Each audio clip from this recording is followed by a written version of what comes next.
Welcome, everyone. Thank you for joining today's webinar, the first in our Startup Spotlight series on the future of brand integration and product placement with Roy Taylor, CEO of Ryff. My name is Stu Wilson. I'm the CEO of Radicle. Before we kick this off, some context on the purpose of the Startup Spotlight. As many of you know, Radicle is a research and insights company that helps the world's leading companies make faster and more confident investments in the future, everything from launching new products and services to finding the right startup partner. The core insight that underpins our approach is to identify and uncover the latent expertise and insights of leaders on the forefront of new markets, leaders like Roy and Ryff.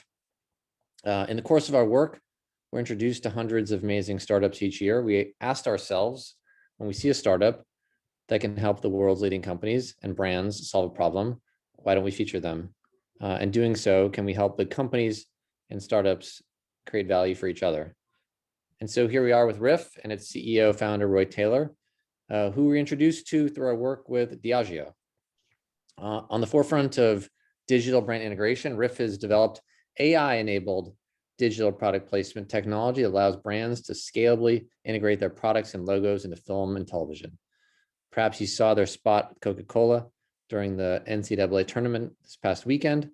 Unlike many digital brand integration peers, Ryff leverages technology rather than people and physical sets to create a new, low-touch, seamless, and highly scalable channel for brands to integrate into content, including, importantly, OTT libraries.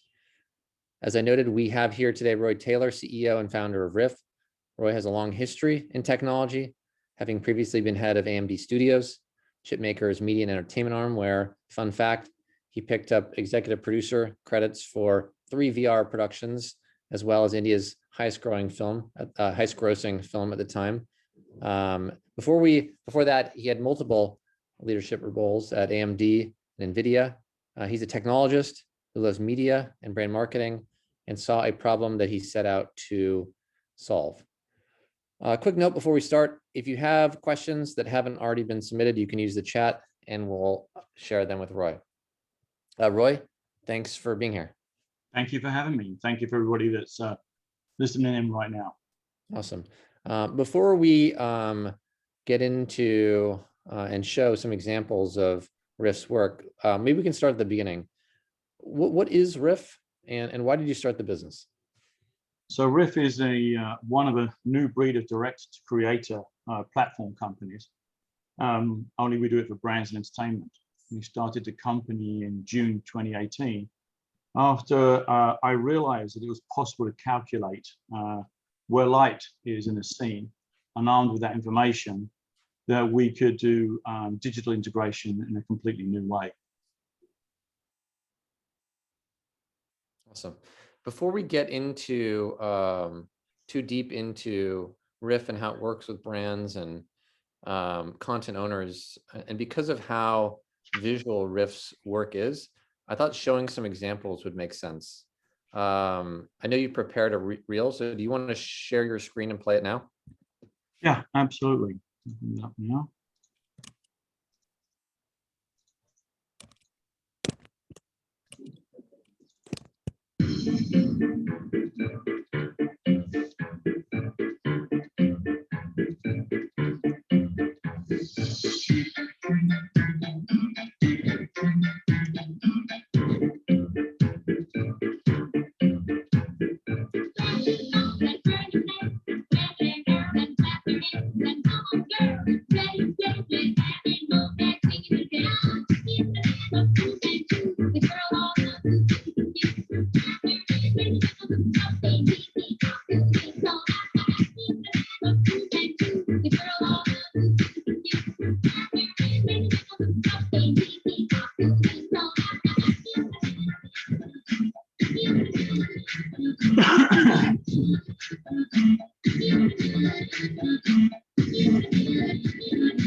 Awesome.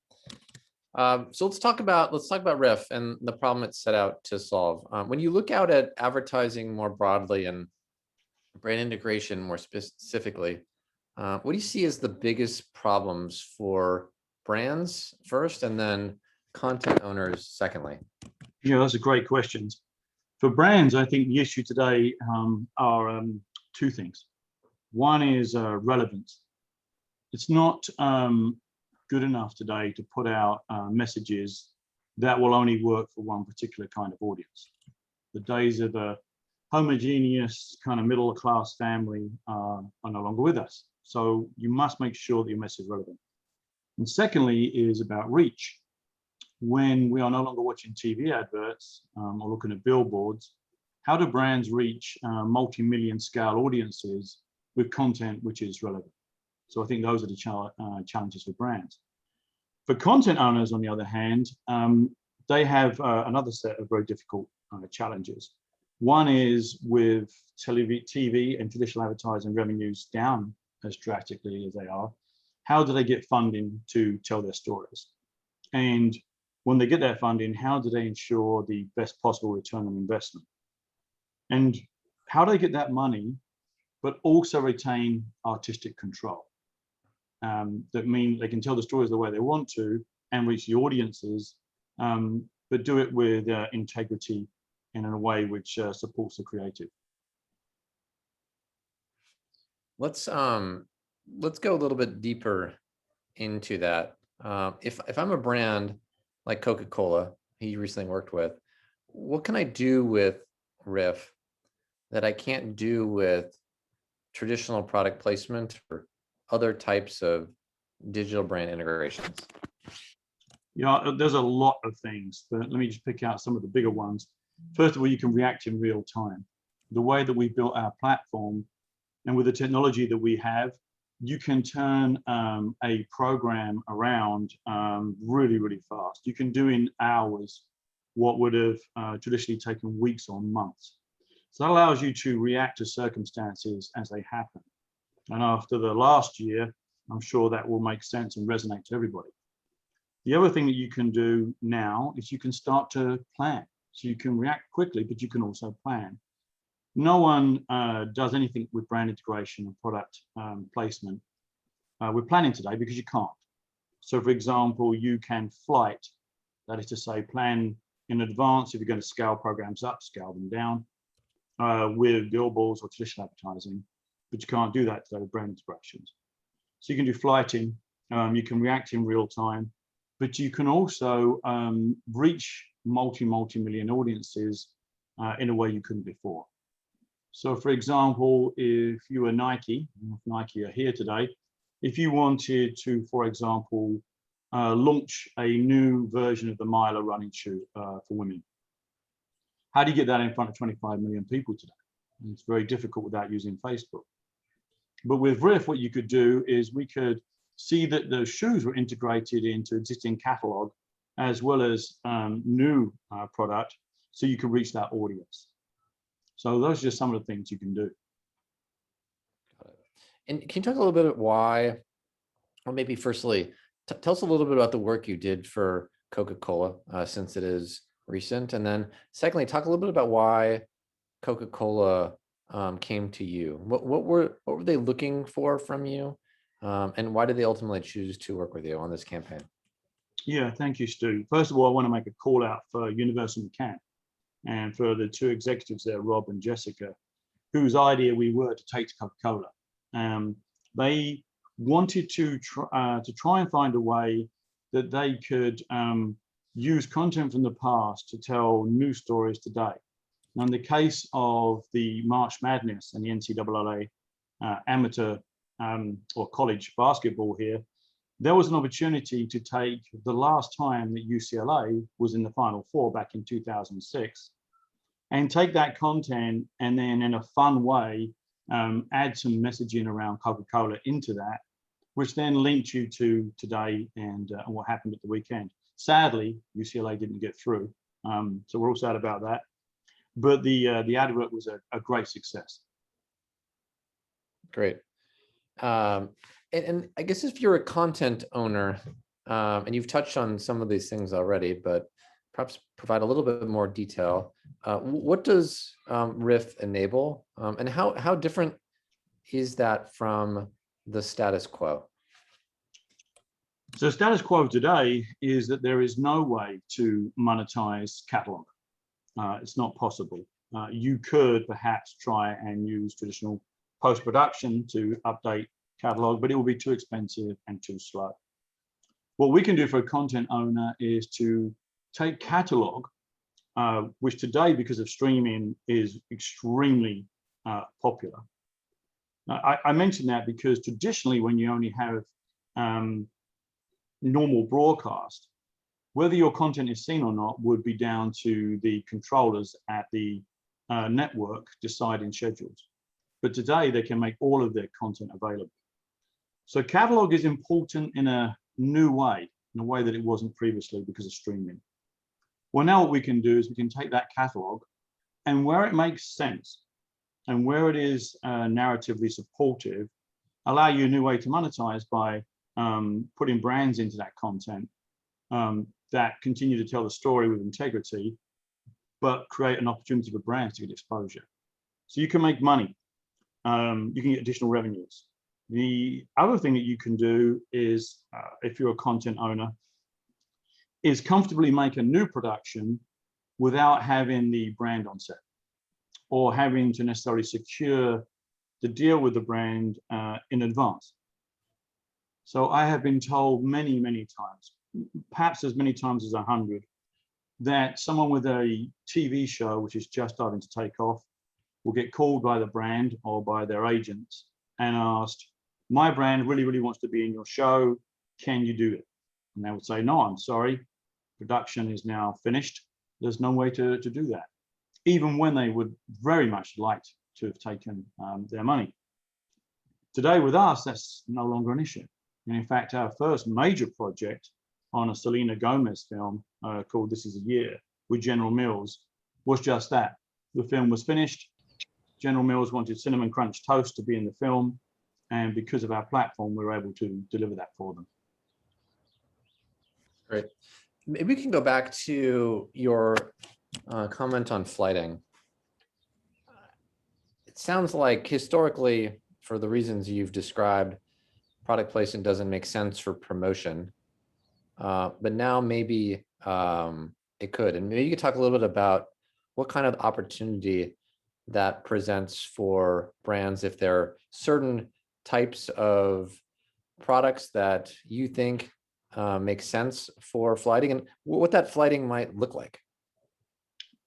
Yeah, so to go back to my analogy with Nike, and if they wanted to launch a mile or two running shoe, what we will be able to do is to work with our partners at the Motion Content Group, Group M, WPP, and through them to the networks to come up with an array, a set of shows which appeal to the demographic they wanted to market the mile shoe to.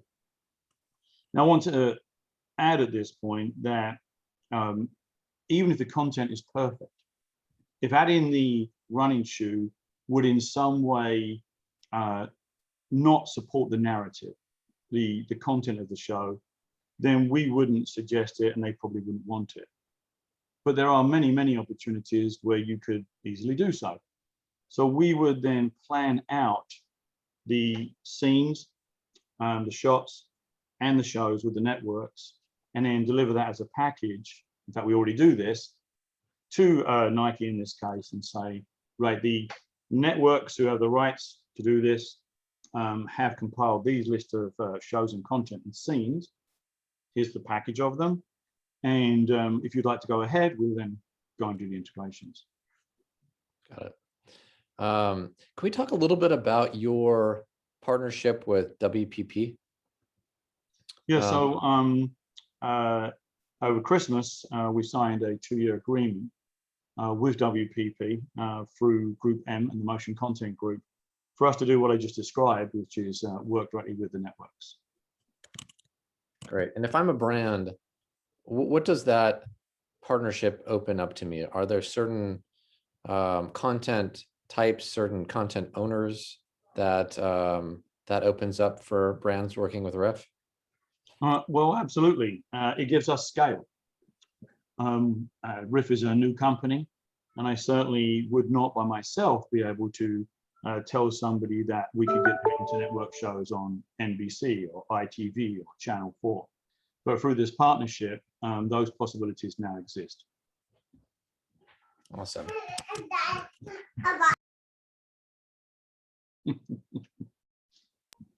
Sorry, that is my 3-year-old son Archie. I wanted to ask such a good time. I think you've just confirmed as an authentic Zoom call. Yeah.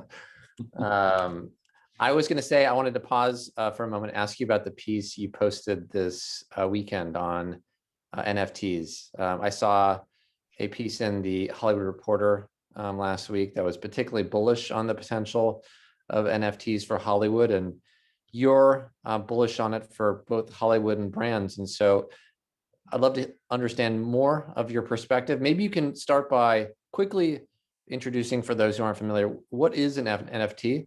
And then secondly, what does it open up for Hollywood and brands? Sure. So an NFT is a non-fungible token, a name which is designed to scare away absolutely everybody, I'm sure. But it's actually not that complex.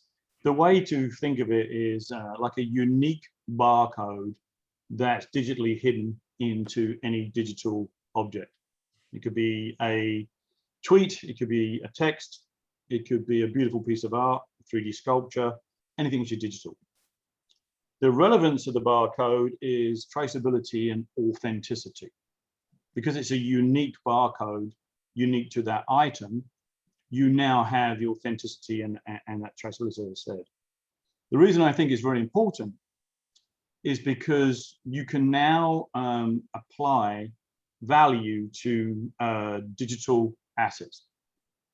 So in my article, I refer to the fact that Marvel and Paramount, for example, enormous success with the DC Comics films, and Thor's hammer, which is, I'm sure, is probably a prop, but I'm sure there's actually a digital hammer.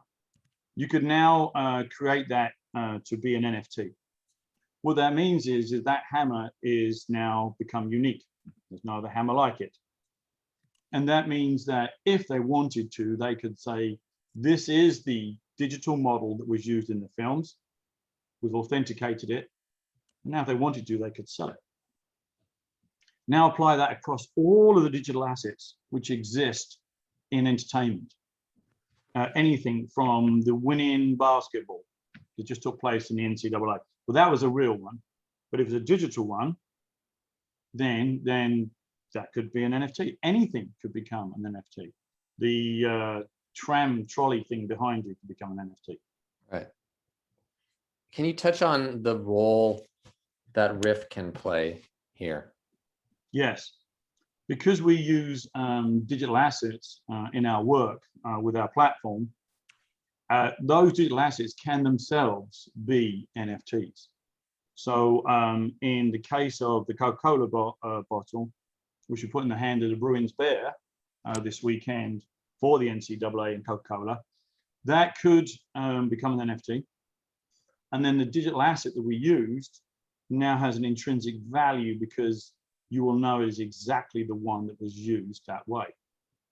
For the owners of NFT art, it's difficult to share your art, to say, look, I own this beautiful thing, because it's digital.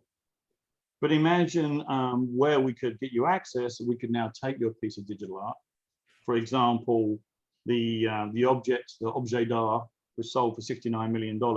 Wouldn't it be just terrific if we could get that into a hit show, Little Fires Anywhere, for example, everywhere, and have that in part of the scene.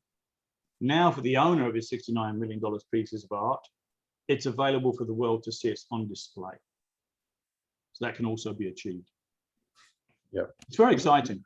Yeah, I mean, we could spend hours, and we have at Radicle spent hours as well thinking about NFTs and how brands can work with NFTs. What would you recommend someone interested in NFTs do as a next step? How do they move forward, with respect to potentially, better understanding, what they are, but then ultimately leveraging the NFT to meet their needs?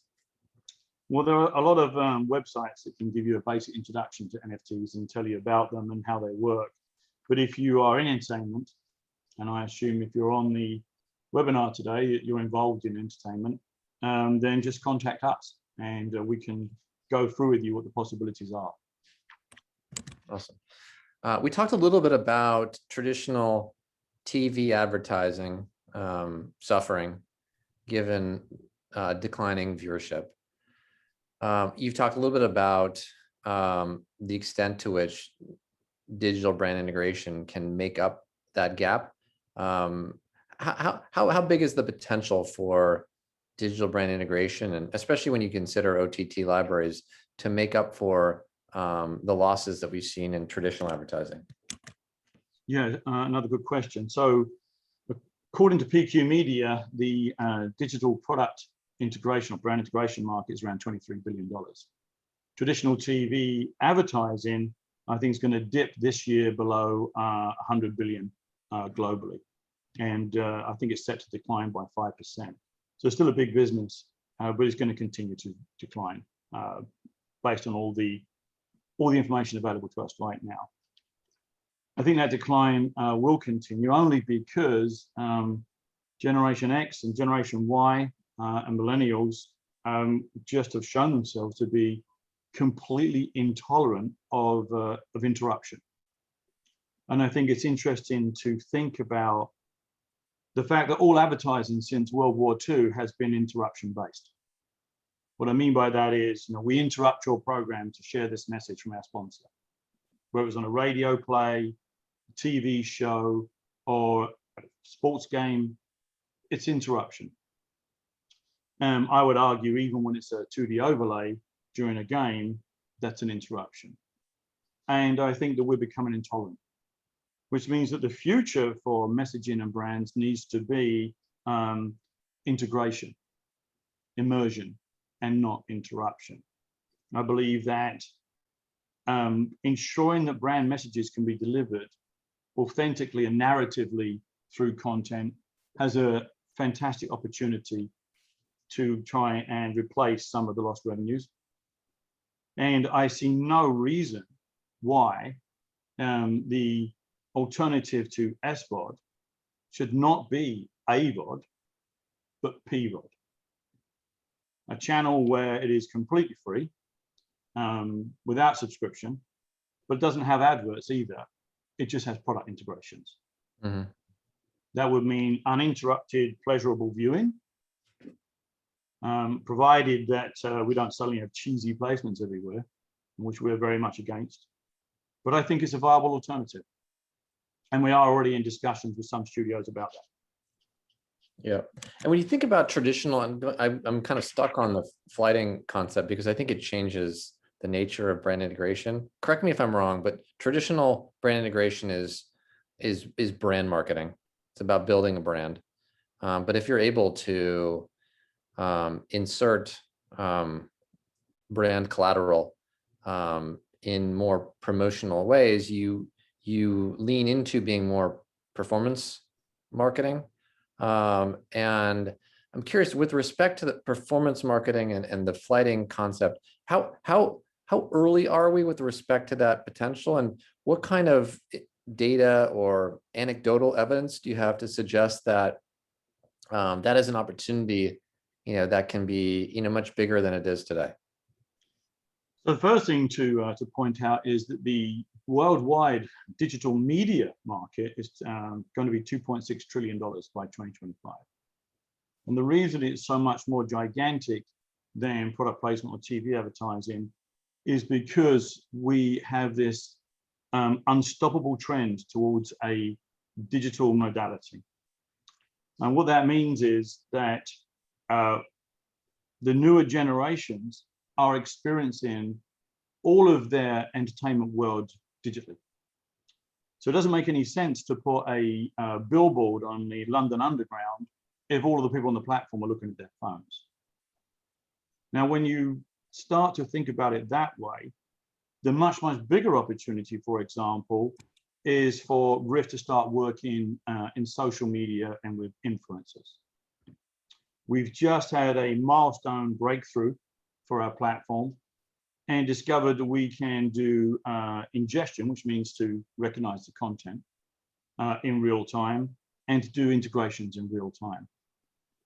So we're still working on this, we're still developing it, but we could potentially, for example, allow real-time auction bids to be into content which becomes viral. And that opens up an enormous additional extra opportunity for brands to get exposure. The guy who was on his skateboard singing Fleetwood Mac created, I think, probably something in the region of $200 million plus of media value for Ocean Spray, for the cranberry juice. Right. That was wonderful for them. And I know the guy got a truck for that. I see no reason why he shouldn't be in the future be able to get a bit more on the truck. But I also see no reason why alternative brands couldn't also bid for that kind of exposure. Yep.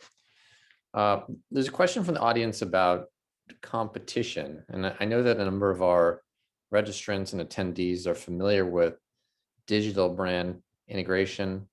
Companies like Myriad have been around for, I don't know, 10 years or so. I believe that Triple Lift has a post-production offering. Can you talk a little bit about how Ryff is different first, and then maybe some details around why a customer would choose you over a peer? Yeah, absolutely. And some of the people that are on the webinar right now may remember Princeton Video Image, and I think Hammett Watts Company, New Media. The issue for these companies, all of them, was that they were trying to solve a video problem with a video solution. And ultimately what that means is some kind of semi-automated green screen rotoscoping post-production technology. And as we've seen, it can look absolutely beautiful and work wonderfully. I'm still in awe of Khaleesi's dragons in the Game of Thrones, which look fantastic. But if you don't get it right, then what happens is you get the problem that everybody in the webinar can see right now. The Zoom's done a pretty good job, and so I got the Ryff background here, but there's still some slight clipping when I move. And there's an edge all down here, you can see the edge. And Stuart, we can see the edge around you. You're a little blurred, so it's not as bad. The problem with the way that Myriad does it, there's also a company in China called Moviebook, is they can get to this point pretty quickly. But then they have this kind of edge problem. And that means that in the final analysis, what they have to do is have somebody go in and use software like the Foundry's Nuke or DaVinci Resolve to remove those edges so it looks perfect. Now they can do that, and it does look wonderful when they do it, but that does not scale. So if you were to put us in competition with Myriad to do a single placement in a single show, they would compete very, very well with us. But if you ask them to do 2,500 placements in 500,000 shows, they couldn't do it. Now, we're not ready to do quite that scale right now, but we could certainly do hundreds of placements right now in a week and turn all of that around in hours. And that is because we don't use post-production. What we do is we take full advantage of modern GPU rendering. As you said earlier, my background, I was at NVIDIA for 12 years. I was the guy that started business for NVIDIA in Europe back in 1998. And my CTO is also from the GPU world. So we take advantage of cloud-based rendering to render 3D objects, and they don't have to be bottles of wine or breakfast cereal. We can do that all the way up to and including cars. And we use that technology, and so we don't have these edges because we're not matching one video against another. What we're doing is rendering a 3D object to match a background. And we're able to do that because you may recall at the very beginning, I told you we worked out how to calculate light. That insight gives us the ability to render the objects to match the frames perfectly. Yep. And I guess from a scalability perspective, is it the speed with which you can do this that matters? Is it the cost that the post-production, because it takes more time, is more expensive? Is it a combination of two? And is there a number that you point to, that suggests it would cost X, but with us it costs 2% less or 50% less? How do you think about quantifying that scale advantage and opportunity? So the first part of the answer to that is to realize that the rendering is only one part of what we do, and actually it's the smallest part. Before we can do that, we have to be able to create metadata and scene intelligence. Now, I've mentioned, I think, on 3 or 4 times during this webinar, the importance of content integrity, of supporting the narrative. If I was watching this today, I would say, well, how do you do that at scale? How can you possibly understand that at scale? And the answer is that we use artificial intelligence and machine learning to interrogate the what's being said, what's being spoken, facial expressions, and a lot of other data in the scene to understand about the scene. And that allows us to then suggest products which could work for the scene. And then those are matched against guardrails from the content owner. And I'm sure you can imagine there's a lot of different guardrails. That is real value, because you can't just go putting products anywhere in somebody's art. And the final analysis, we are drawing on somebody else's art. And I go to a lot of trouble to make sure that we say this out loud to all of the members of the team at Ryff. And when we talk to the Hollywood Foreign Press or to AMPAS or the BAFTA, because we can't do what we do without support the creative industry. So we've built an engine that can suggest products and an approval system. We also have, with this scene intelligence, the ability to ensure continuity. How do we make sure the product looks right from the scene in the opening act, and when we return to that scene in the second act, that it still looks perfect? So we also created that scene intelligence. So along with the ingestion, scene intelligence, continuity, we also have the ability to examine libraries to build out campaigns and flighting. So for example, once we've ingested the content, let's say for someone like Sony, we will be able to find any scene that had kitchens in the morning with sunlight coming through the window, with Jennifer Aniston or Sandra Locke, that worked for the brand. We could find those, tell Sony we found them, and then put a campaign together for a coffee, for example. So the rendering is only one part. The platform itself does a lot of other jobs, including also calculating potential value for owners of catalog. Yep. What prevents a competitor like Myriad from seeing what you're doing and replicating it? Are there patents? Do you have other forms of defensibility? What keeps someone from seeing what you do and doing it themselves? Well, every time I do a webinar like this, Myriad usually updates their webpage about an hour later to add the things I've discussed. We like Myriad, they're good guys. The answer in terms of defensibility is that we will have other competitors. There will be additional ones. The rendering, which seems so amazing, is amazing today. But I know that my old alumni from NVIDIA, for example, understand very well what we're doing and know that it's replicable. But the combination of scene intelligence, data lake, the platform itself is not easy to replicate. But probably the easiest thing to understand is simply that it's not easy, if possible at all, to buy trust. Hollywood's an unusual place. You can come down here, and if you have a large checkbook, you can immediately become a movie producer or director. You can just start making movies. But you can't come down to Hollywood and buy the trust of the creative community.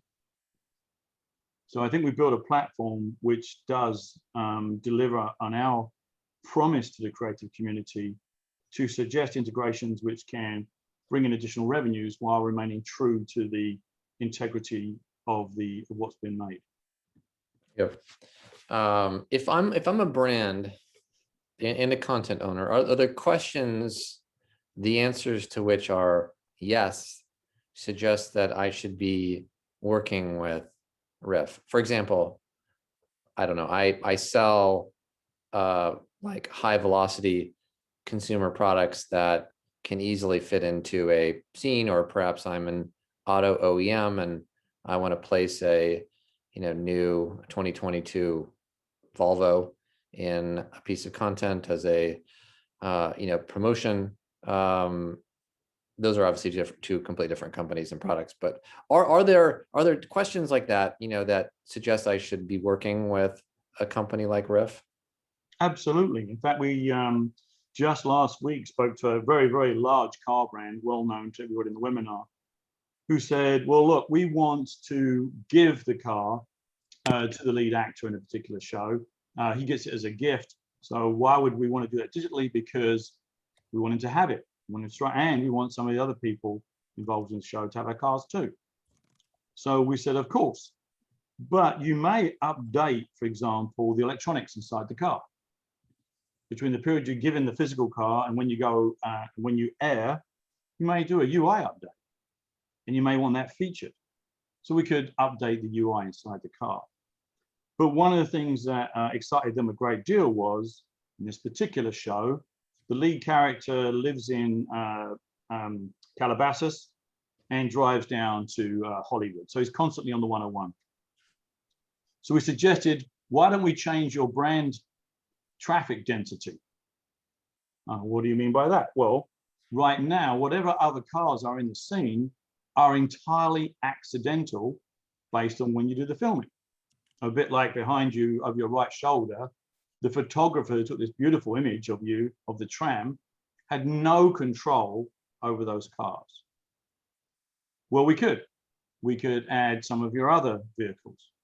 So we could change your density in the traffic to give you additional brand exposure. We could also make sure that if you change the tires or the wheels or the wing mirror design, all of those can be easily incorporated as well. Right. You mentioned at the beginning, and I'm probably butchering how you describe this, but you had a insight on how to, I think, measure like how light is reflecting or reflecting on objects in a room, and that led you to what ultimately became Ryff. Obviously butchered, but could you just spend a few minutes describing the technology? And we're all lay people here, so the more you can do to make it simple, the better. But tell me a little bit about that insight and the technology that allows Ryff to very quickly place things in a scene and make them look, let's call it organic, without markers or traditional means. Yeah, my first inkling was when I read, I think it's Dave Putnam's book, Movies and Money. And there's a line in the book where he talks about the fact that movies are light. And I thought, that's a strange thing to say. And then I looked into it and understood exactly what he meant. That directors use light to tell stories and create atmosphere and so on. And so the first thing that a budding director does is to learn about the use of light. Well, from my experience in video games and working with developers, video game developers and publishers, we wanted to understand why some effects, some things worked and other things did not. And a lot of that was to do with light as well. When the last few years, NVIDIA has pioneered the use of something called ray casting or ray tracing, which is where you have a technique similar to LiDAR, where you can calculate depth and light. You can calculate anything from caustics, which is the reflections of light through water or glass, ambient light, diffused light, every kind of light can be calculated. So for example, instinctively, without thinking about it, we already know where the light sources are in the image behind you, mostly from the sun. We also instinctively understand what kind of time of day it is. We don't think about it, but we know it. It's possible to calculate all of those and then make assumptions. It's very easy today, for example, to calculate scene depth. So we know how far away the tram is from you right now. We can calculate those things, and armed with that information, then we can render. Render means to apply light and shadow to the object. The reason that Toy Story 4 looks better than Toy Story 1 is because of the quality of the rendering of the images. Yep. I tried really hard not to get too technical there. Yep. I know that there are some people from NVIDIA on the webinar gnashing their teeth right now, and I'm sure my phone's going to blow up the second this stops.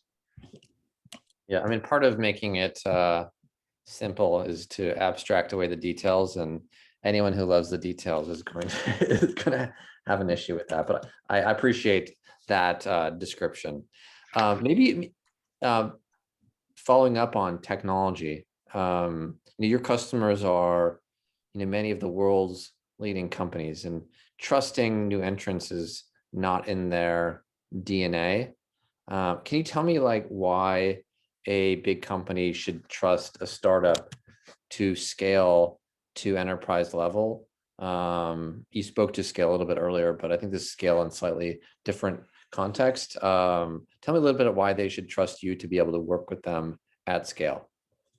Yeah, it's a tremendous compliment and endorsement of our company that CBS was happy to show our work together with Coca-Cola at the weekend for the Final Four.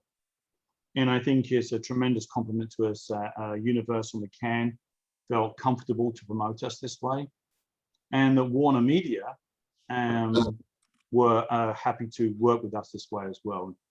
I want to say a big public thank you to them for their trust. It's also, I think, a tremendous compliment, and we're very grateful to have the trust of Richard Foster and the team, the Motion Content Group, who today are promoting us throughout GroupM and the networks. The way that I believe we won the trust is by being able to prove that we had a fully thought through platform. Mm-hmm. It's fairly straightforward to show the visual fidelity. You give us some content, we ingest it, and we can do a demo, and we can show you how it looks. And as soon as we do that, they're okay, that looks fantastic. But as I've said, and I want to repeat it here, how do we win their trust? It's because we've thought through things like rights management, proximity to talent. We can calculate proximity. So if you tell us that a product can't be more than an arm length, 62 centimeters away from the talent, because we can calculate that in a scene, we can assure you it won't happen. So the fully realized platform with the guardrails built in, I think is what's been able to win over the trust, as you say, of world's largest brands and content makers. How does someone start working with you? What does that look like? Are there, pilots or POCs? How does someone get a sense of the value you can deliver to ultimately decide whether this is something they'd want to scale? Thank you. A great question. I don't know why you asked it. We did do some work recently for a world renowned leading brand. I don't know that we have their permission to mention it today. And we did that in conjunction with A&E Networks. And we were delighted when their research came back, and their data to us showed that we delivered a 3 times greater efficacy than traditional TV advertising. And we also led to a measurable uplift in sales. It's no surprise to us that it was effective, but we were surprised at how effective. Because we can make sure that the brand is in the scene in the right way for everybody concerned, then we're able to deliver on three things, which is brand recall, brand sentiment, how do I feel once I saw it there? Was it cheesy? Did it work? And intention to purchase. And also being able to demonstrate that, we have a thing called a Felix report, which we're able to provide to show how the results came out, is also winning us a lot of friends at a time when brands are trying to work out how to get new audiences. Yeah. And I guess to confirm, you can start small. People don't have to engage with you in multi-million-dollar contracts, but there are pilots or POCs that are smaller in nature that allow them to engage with you around a set of content and a set of brands to see whether there's value, the value that you just suggested. That example did deliver. Yeah, absolutely.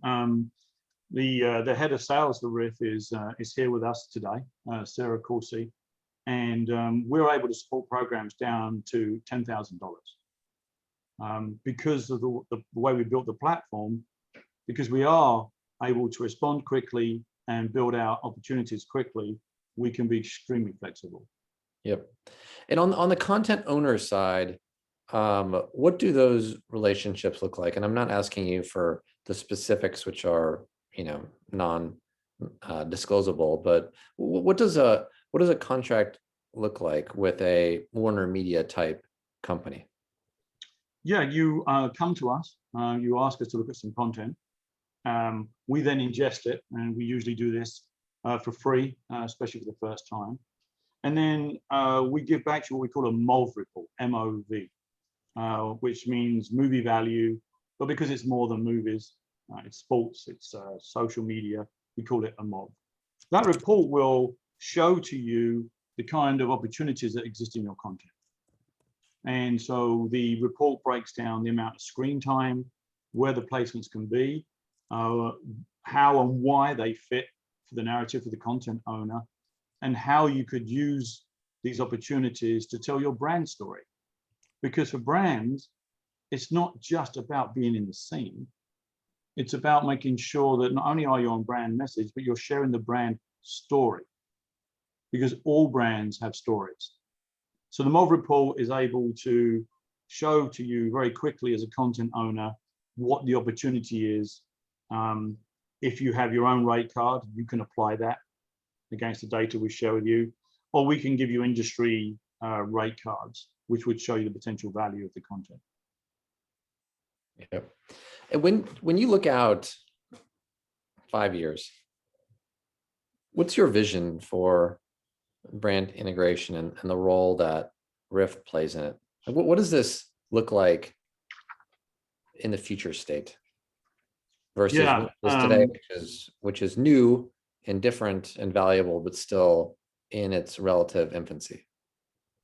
So I think it's fascinating that Mark Andreessen's forecast about the internet is so absolutely turning out to be correct. He said that the internet would have 3 waves. The first wave would just be adoption. The second way is that people would work out how to monetize the internet. And that's happened. As we all know, Amazon wouldn't exist without the internet. It's an internet monetization business. But he then said there's going to be a third wave. And the third wave is going to be direct to creator. So it means the people that create the content will have a one-to-one relationship with the people that like their content. And it's interesting to note that in the last 2 to 3 years, there are 4 companies which have risen from nowhere that are doing exactly this with multi-billion-dollar valuations. Cameo is a direct-to-creator platform for fans to talk to the stars and the stars to send their messages. That's direct-to-creator. Substack is direct to creator for fans of journalists, and for journalists better sell their work direct. That's direct to creator. Roblox does the same for people that make games to people that enjoy games. And OnlyFans, as you were telling me just before we went live, has just been reported in the Telegraph in the UK, having $400 million of revenues, connecting talent to their fans as well. Ryff is going to, already does, have a platform that can connect direct to creator for brands and entertainment.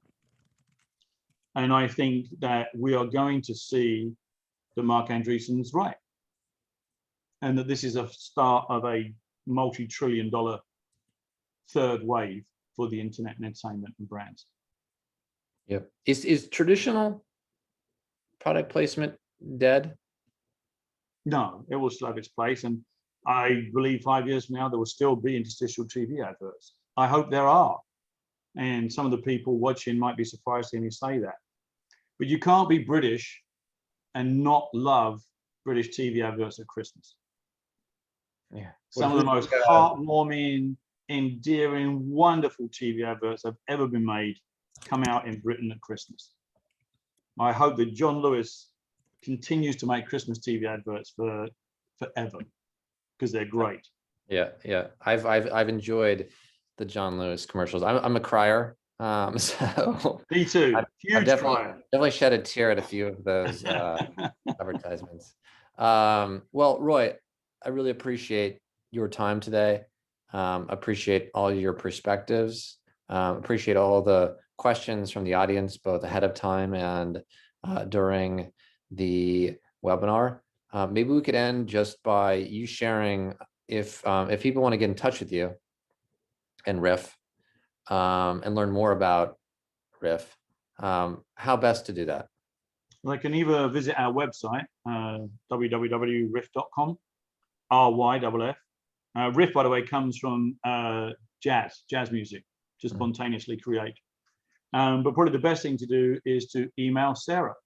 Sarah is desperately disappointed about the amount of emails she gets every day. That's English humor, by the way. Sarah's going to kill me. But her email is sarahc@ryff.com. And I know that she'd love to hear from everybody. Is that Sarah, S-A-R-A or S-A-R-A-H? S-A-R-A-H. Awesome. Well, Roy, thank you again, and thank you all for attending. I love what you're building at Ryff, and it was enlightening, for me to learn more about what you're doing. So thank you again, and thank you all. And we will see you soon. Have a great day. Thank you. Thanks, everybody. Bye-bye.